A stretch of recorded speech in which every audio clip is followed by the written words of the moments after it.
Kwa jina naitwa Mulhat Abdalla Juma kutoka Karume Institute of Science and Technology. Ni mwanafunzi ambaye nasomea Aircraft Maintenance Engineering.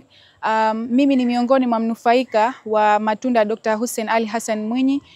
Tukianzia katika chuo chetu, Dr. Hussein Ali Hassan Mwinyi ametujengea hanga, lakini vile vile ameweza kutunufaisha sisi kutokana na tools na equipments mbalimbali ambazo tunazitumia sisi katika masomo yetu.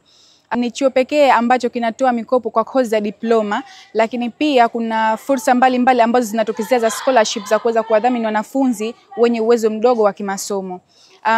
Kubwa zaidi ambalo napenda kulizungumzia leo, vijana wenzangu kama wananchi wenzangu wa Zanzibar, napenda kuwatakia uchaguzi mwema, lakini vile vile kuweza kusisitiza amani, kwani tutakapolinda amani ndio maendeleo ya sisi ya kesho katika taifa letu. Tukumbuke kuwa sisi vijana ndio taifa la kesho. Tunapovunja amani sisi wenyewe, tujue kwamba sisi kesho hatuna maendeleo. Kwa hiyo sisi kwa pamoja tushirikiane kwa pamoja kuweza kulijenga taifa letu. Tusiweze kukubali kuweza kupewa fitna mbalimbali ambazo zitasababisha sisi kuvunja amani katika nchi yetu. Tukumbuke kuwa tarehe 28, tarehe 29 ni siku za kupiga kura, lakini nenda katika siku ambayo unatakiwa wewe uende kupiga kura. Siku ambayo huhitajiki, tafadhali usiweze kujitokeza katika sehemu husika. Na endapo ushapiga kura tu, na kuomba uweze kurudia katika mahala pako pa kuishi ili kuweza kuepukana na uvunjifu wa amani yote katika vituo vyetu vya kupigia kura.